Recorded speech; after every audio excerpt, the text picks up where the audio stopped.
Olá, gente, tudo bem? Nós somos estudantes de medicina do primeiro período aqui da FAG.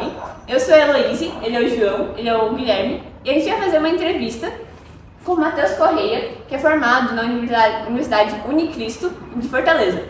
A gente vai falar um pouco sobre o tratamento dos pacientes oncológicos, em especial, um tratamento mais humanizado. A nossa primeira pergunta é: como você define o atendimento humanizado na área médica e especialmente em oncologia? Boa tarde, primeiramente. Bom, boa tarde para todo mundo. Sobre a pergunta, o tratamento humanizado, eu acho que ele tem várias definições possíveis. Eu gosto de entender o tratamento humanizado como colocando o paciente no centro do cuidado, em que ele é o ator principal e o protagonista. E levando isso em consideração, a gente tem que desenvolver um modelo terapêutico individualizado no paciente. Tem uma máxima francesa muito interessante que eu gosto, que é dans la médecine comme dans l'amour, il y a rien ni toujours. Que é na medicina, assim como no amor, nem sempre nem nunca. E eu acho que isso está muito relacionado com a humanização na saúde, porque a gente precisa entender o paciente da forma individual, mas também de uma forma holística, uma forma que abrange todo o ser no seu convívio social, convívio familiar e no contexto da saúde. A gente percebeu um aumento muito importante na humanização desde 2003, com a publicação do PNH, que é o Programa Nacional de Humanização do SUS, e eu acho também que está um pouco relacionado com a popularização da MFC, que é a Medicina da Família e Comunidade, porque ela trouxe essa discussão para dentro da sala de aula das faculdades, em que eles têm algumas metodologias cientificamente comprovadas e muito interessantes para a gente abordar o paciente. Por exemplo, a gente tem o MCCP, que é o método clínico centrado na pessoa. A gente tem o genograma, em que a gente consegue perceber a relação do paciente com a família, todas as interações familiares dele, e o ecomapa, em que a gente consegue colocar o paciente e suas relações dentro da comunidade, seja igreja, aspecto educacional e o aspecto social. Então, eu acho que isso trouxe vários avanços para a medicina dentro do contexto da humanização. Pois é. Essa parte da humanização é muito interessante que, tipo, hoje em dia, os médicos que são mais conservadores, né, eles não têm tanto esse tratamento humanizado, porque antigamente não era tratado com seriedade nas faculdades, né, cara? Então, tipo, esses que são mais velhos, eles meio que veem o paciente mais como um cliente mesmo, ou, tipo, mais um número que ele precisa tratar, porque senão dá ruim pra ele, entendeu? Tipo, eles não veem como um ser humano que tem uma vida, né, esses negócios assim, tipo... É muito importante. Foi mudado recentemente, né, a grade. A gente não tinha uma matéria específica para a organização, né? E agora a gente tem. E isso é muito interessante, essa parte. Que, tipo, antigamente era muito mais focado no técnico do que necessariamente como vai ser tratado o paciente. Era muito mais, você tem que ter conhecimento técnico, você tem que ser o melhor aluno de tudo, mas a parte humanizada era bem deixada de lado, né? Como você disse, é uma nova forma de estudo, né? É recente, não é igual antigamente, bem diferente essa parte. Só complementando o que a Elo vai falar, tem até uma frasezinha bem legal lá que o Dr. Roberto passou pra gente no primeiro dia de aula, que é: conheça todas as técnicas, domine todos os... Não, tenha todas as técnicas, domine todo o conhecimento, mas ao inclinar-se, ao tocar uma alma humana, seja apenas uma alma humana. Exato, porque você é um humano cuidando de outro humano. Exato, isso. E só para complementar também, até pouco tempo atrás, a medicina ela assumia um papel puramente biológico e empirista. A gente vê, por exemplo, no nazismo, os testes que eram feitos com os pacientes, e desde a década de 40, a OMS começou a ter uma abordagem mais ampla do que é saúde. A gente tem um estabelecimento do modelo biopsicossocial, em que eu consigo enxergar essas três esferas e colocar o paciente dentro dela. Não é só mais a saúde, não é só mais a doença em si. Agora a gente tem toda uma abordagem. Não adianta eu fazer uma terapia para diabetes se o paciente ele só consegue comprar carboidrato simples para se alimentar. Então a gente tem que entender todo o contexto que cerca o paciente. Sim. Até que a nossa professora Silvana, ela fala muito sobre isso, sobre o homem, né, que é um ser biopsicossocial. E isso é bem isso mesmo, tipo, a gente é biológico, mas também é psicológico, também vivemos em sociedade, também temos uma cultura específica e também temos uma história, né? Então, tipo, é bem assim. Beleza, vamos para a próxima pergunta então. Por que o atendimento humanizado é particularmente importante para os pacientes oncológicos? essa é uma pergunta boa. Como vocês estavam falando, às vezes alguns médicos mais antigos têm a visão do paciente como cliente. Então, para a gente, pode ser só mais um dia de atendimento, mas para o paciente está sendo o pior momento da vida dele, em que ele está tendo que lidar com o diagnóstico de uma doença difícil, que ainda traz muito estigma. Muitos pacientes que eu atendia, por exemplo, lá no ICC, no Instituto Cearense do Câncer, eles não conseguiam nem dizer a palavra câncer, eles chamavam só de CA. Então, acho que dentro da oncologia é um tema que a gente precisa debater cada vez mais e começar a implementar, porque o paciente oncológico ele é um paciente muito complexo, além da questão do tratamento, mas das questões sociais, porque às vezes o paciente é a única fonte de renda da família, é um paciente que agora vai ter que parar, porque vai estar fazendo uma quimioterapia muito forte, vai estar fazendo uma radioterapia, que vai impactar na qualidade de vida dele e no funcionamento. Então a gente tem que levar tudo isso em consideração, além da questão do próprio compliance, na adesividade do tratamento. Porque se o paciente ele não está bem psicologicamente, ele não consegue seguir o tratamento.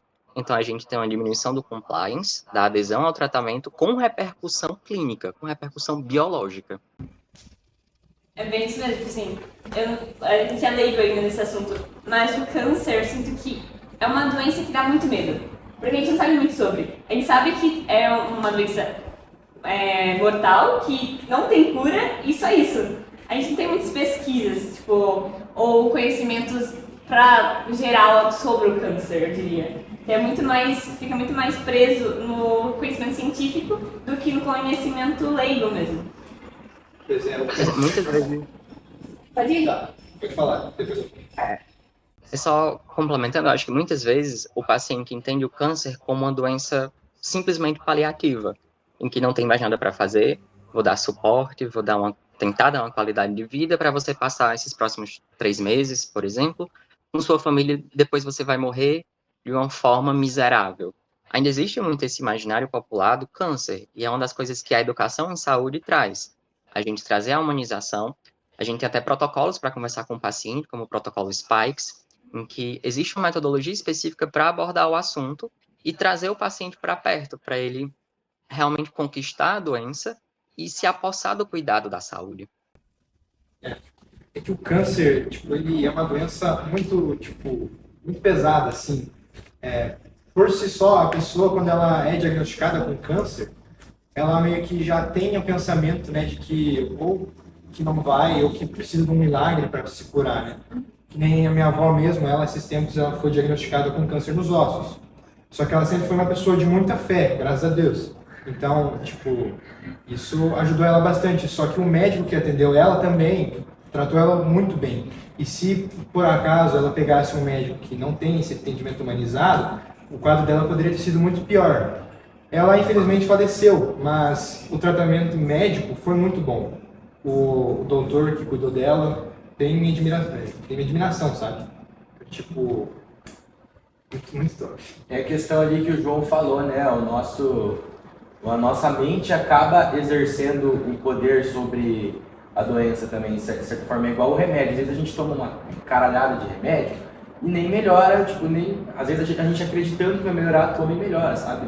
Só não pensar que vai ficar melhor. Se eu pego uma pessoa que vai saber lidar melhor com o problema, ainda mais um câncer, que, tipo, como ele falou, a gente já pega, já, tipo, pensa, pô, acabou, é isso. Bater as botas, não tem mais o que fazer. Se tu pega um profissional mais preparado, exatamente, ele vai falar, ó, não, calma, a gente pode fazer isso, hoje em dia tudo tem tratamento, aí assim, assim, e isso vai trabalhar melhor que o emocional da pessoa e com a maneira como ela vai lidar com a doença. Vai gerar uma... Bom, próxima pergunta então, quais são os principais desafios para implementar um atendimento humanizado no contexto oncológico? Pronto.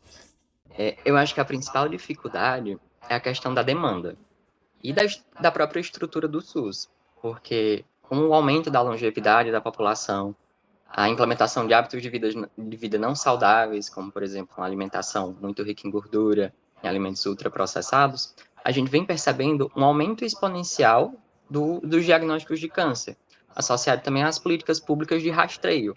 Então, eu consigo pegar e diagnosticar mais pacientes de uma forma precoce. Isso, querendo ou não, é um viés para aumentar o número de diagnósticos. A gente tem uma lei desde 2000, foi publicada em 2012, mas começou a ser efetiva em 2013. Ela estabelece que o paciente oncológico ele tem até 60 dias para iniciar o tratamento desde o diagnóstico. Mas é muita gente para atender. Lá no Instituto do Câncer, por exemplo, era uma equipe de 4, 5 residentes. Eu estava na cirurgia oncológica. Eram 4, 5 residentes, com 4, 5 internos, e a gente chegava a atender 70 pacientes por dia. É muita gente, e a gente não consegue dar vazão para esse número. Então, os atendimentos acabam sendo mais curtos, e não é possível se comunicar da forma como é necessário. Então, eu acho que a própria questão estrutural é a principal dificuldade para a gente conseguir prosseguir com a humanização dentro do contexto oncológico. É bem isso mesmo, tipo, tem muito paciente aqui, por exemplo, no Brasil. O Brasil tem mais de 200 milhões de habitantes, então assim, é muita gente. E o câncer, infelizmente, não é uma doença tão rara assim, uma doença até comum, se for pensar bem, não? Então, tipo assim, é bem triste que tem muita gente doente, mas não tem tantos médicos capazes para tratar ela. Porque não é só ter número de médicos, mas também tem que ter número de médicos humanizados, médicos capazes para um tratamento efetivo. Uma coisa que tem também muito é a questão dos equipamentos, né, cara, a estrutura. Aqui em Cascavel a gente tem o CEONC. O CEONC ele é uma instituição que abrange toda a região do Paraná, Cascavel, Toledo, se duvidar até Foz, vem gente de muitas cidades se tratar aqui. Inclusive, isso vai muito de região também, pois esse médico que eu falei, que cuidou da minha avó, ele também trabalha, se não me engano, no Pará. E lá, no lugar específico que ele trabalha, ele diz que as instituições de câncer que cuidam lá oferecem o mesmo equipamento, tanto para quem tem plano de saúde, quem tem uma condição financeira melhor, quanto para quem não tem, quanto quem vai pelo SUS. Então, tipo, isso vai muito de região também. Tem regiões que é mais complicado o acesso, já tem regiões que é mais homogêneo. Aqui no Ceará, no contexto específico, os centros de câncer, eles são, no geral, bem desenvolvidos, a gente tem equipamento de ponta, mas a dificuldade do acesso, por exemplo, um tratamento com radioterapia, às vezes precisam ser 25, 30 sessões de radioterapia. Enquanto um paciente está usando, o outro não está conseguindo fazer o tratamento. Então, existe a vantagem de ser um tratamento de ponta, que diminui a radiação residual nos outros órgãos, mas isso também dificulta o acesso. Exato. Próxima pergunta. Qual é o impacto psicológico do atendimento humanizado nos pacientes oncológicos e em suas famílias? Pronto. Eu acho que um dos principais impactos são dois, no caso. Um é a formação do vínculo médico-paciente, porque você precisa entender o paciente, fazer ele se sentir visto, compreendido e abraçado pela equipe para a gente conseguir seguir com o atendimento. Não adianta de nada ter o melhor profissional se ele não consegue se comunicar bem com o paciente, ele não se faz entender. Então, um dos principais motivos de processo médico é a falta de comunicação. Então, eu acho que o primeiro passo é a gente ter o estabelecimento de um vínculo médico-paciente muito forte, de realmente entender o contexto no que o paciente se insere e como eu posso ajudar, quais são as medidas que eu posso tomar.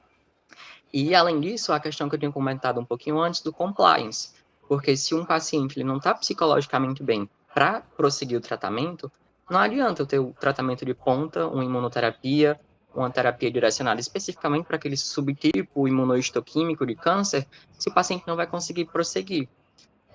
Nos pacientes com câncer de próstata, que eu atendi, por exemplo, boa parte dos homens, a maioria no caso, a principal preocupação seria sobre a questão do desempenho sexual. Eles sempre perguntavam muito, reiteradamente, doutor, eu vou ficar impotente? Eu não vou conseguir mais ter relações, porque a gente sabe que tem um castramento químico, com LQIS, por exemplo, ou um castramento cirúrgico. Então, é algo que vai impactar na qualidade de vida, e alguns pacientes, se ele não conseguir manter o ambiente como ele deseja, muitas vezes ele vai preferir seguir a vida, deixar o câncer sem tratamento, para poder ter uma coisa que ele considera fundamental. Então, eu acho que a gente precisa ponderar um pouco mais o que é importante para o paciente, quais são os limites que a gente pode chegar, e isso sempre é uma decisão em conjunto, para elaborar um modelo mais individual de tratamento. Isso aumenta o compliance, aumenta a adesão ao tratamento e o desfecho acaba sendo melhor. É bem isso, um tratamento integrado para ter um tratamento único para o paciente, né? Um tratamento pessoal, mas de uma maneira integrada, porque o médico não vai fazer sozinho, o médico precisa de uma equipe. E só não é equipe qualificada, mas também de como você disse antes, equipamentos, precisa de tudo, tipo, do melhor para ter o melhor tratamento, o melhor atendimento pessoal para o paciente, não um cliente, porque a gente não está trazendo, não é uma mercadoria, e sim é uma pessoa. Sim. E a gente acaba trabalhando muito com a equipe multidisciplinar. A equipe multi, ela é muito importante, porque a gente tem um nutricionista que evita com que o paciente perca peso e possa ter uma condição de saúde melhor para prosseguir com a quimioterapia, com a radioterapia ou a própria cirurgia. Em pacientes com câncer de esôfago, por exemplo, que tem disfagia, que tem problema para deglutir, o fonoaudiólogo ele tem um papel muito, muito importante nesse tratamento. A equipe de enfermagem em si, no acompanhamento, e o psicólogo da equipe. Aqui a gente tem um psicólogo oncológico, ele é especialista nisso. Então a gente consegue dar um tratamento muito mais direcionado e muito mais holístico para o paciente. Bem legal saber que você não sabia. Tem, tipo, específico oncológico. É bem interessante. Tem. Na residência multiprofissional existe, uma das áreas é a residência oncológica. Então a gente tem nutricionista oncológico, psicólogo oncológico. É bem interessante. Bem legal mesmo. Não sabia. Então, próxima pergunta. Existem cursos ou recursos específicos que você recomendaria para melhorar as habilidades de atendimento humanizado? Um dos que eu vejo que trabalha muito essa questão da humanização é a plataforma do UNASUS. É a Universidade Nacional do SUS. Ela é uma parceria do governo com algumas instituições federais, a Fiocruz, por exemplo, é uma das que participa. E, embora ele tenha uma abordagem um pouco mais voltada para a atenção primária, mas ele também tem alguns cursos específicos para outro grupo de pacientes. E em todos os campos, uma das coisas que é muito trabalhada é a questão da humanização em saúde.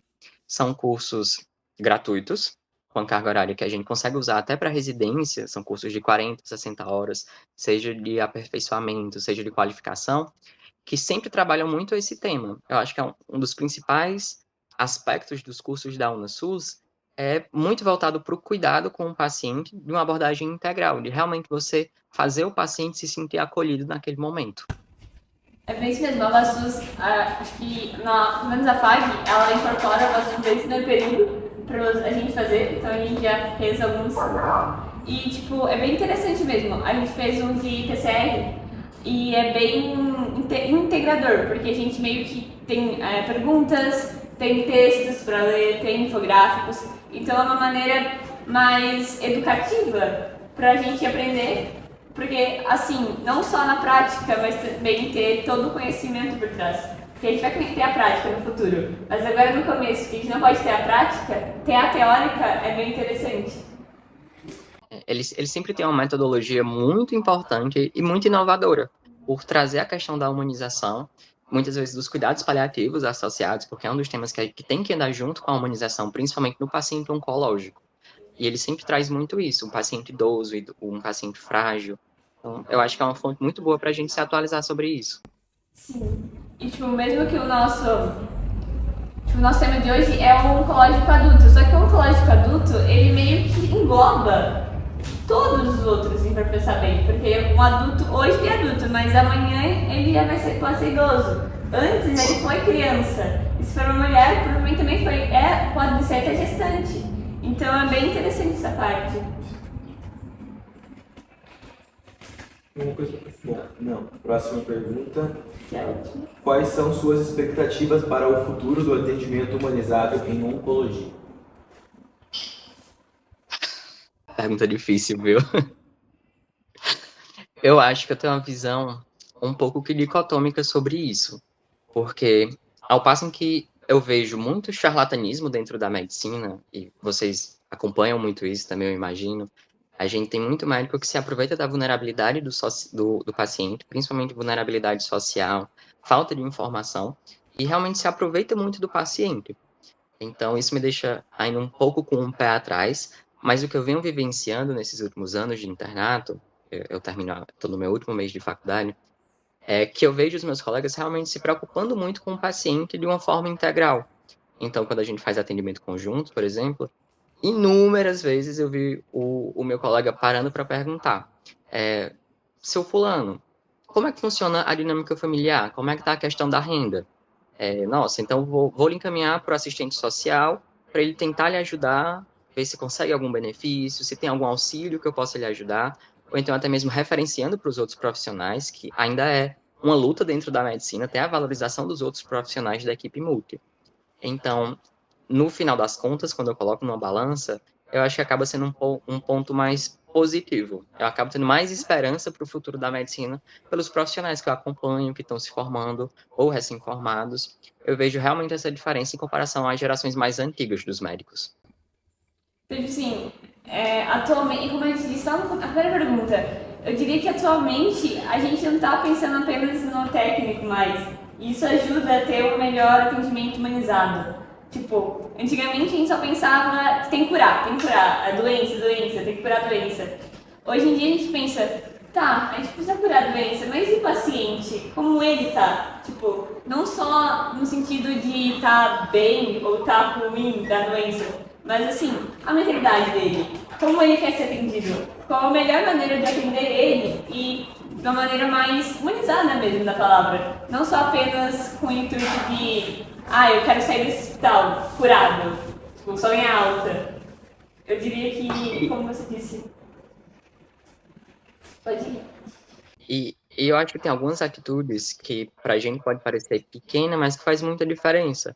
Como conversar com o paciente, olhando para o olho dele, realmente escutar o que ele está falando, interagir durante a consulta para tentar deixar o clima um pouco mais leve, porque é um diagnóstico difícil, é uma coisa muito complicada de você falar para um paciente que ele tem câncer por todo o estigma envolvido. Então, tem algumas atitudes que podem parecer simples ou bestas, mas que realmente faz o diferencial para o paciente se sentir acolhido. Sim, como você falou, por exemplo, assim, a notícia é ruim, mas a maneira que a notícia vai vir pode fazer toda a diferença. Tipo, toda a diferença, velho. Porque não é só o que você está dizendo, mas como você diz. E eu diria que atualmente a gente, a geração mais atual, ela tem muito mais cuidado de como dizer. Não só o que dizer, mas como se apresentar, como dizer as coisas mesmo, como um todo. Existe uma forma, existem protocolos, como eu tinha falado, o protocolo SPIKES é um dos que a gente mais usa. Cada letra é um acrônimo, cada letra significa um passo para você conversar com o paciente, desde o acolhimento, um ambiente confortável, entender o que o paciente já sabe, perguntar se ele quer saber, porque algumas vezes o paciente não quer saber, a gente tem que conversar com o cuidador, a pessoa responsável. E a gente tem que respeitar isso, é o direito do paciente, ele tem que estar como centro. Se ele não deseja participar, é um direito dele também. Então, existem metodologias comprovadas que são eficazes para você passar a notícia. Assim como você falou, não é a notícia em si, mas como ela é passada. Exato, a gente fez um trabalho na disciplina de PRODEP que teve 20 casos, né, estudo de casos, e tipo assim, no meu caso era do idoso. Fala ou não fala pra ele que ele tá com câncer terminal? E era bem assim, tipo, se ele tá em condições mentais, a gente tem que contar. Só que a família era contra contar. Aí tem tudo isso também. Daí tem tipo leis que defendem um, leis que defendem outro. Aí meio que você fica num limbo sem saber qual é a melhor situação. É uma situação complicada. E é isso. Quer complementar Mais alguma coisa? Falar um pouco mais de você? Eu acho que eu queria só agradecer o convite mesmo. Eu acho que é um tema muito interessante que a gente realmente precisa trazer cada vez mais para a discussão dentro da comunidade médica, para a gente ter o crescimento da medicina em si, a medicina social, que se importa com o paciente. Só fico muito, muito feliz de a gente estar trazendo esse tema para a discussão aqui. A gente agradece a sua participação, de verdade, muito obrigada. E mais uma coisa? Não. E é isso, gente. Muito obrigada por escutar e ver nosso videocast.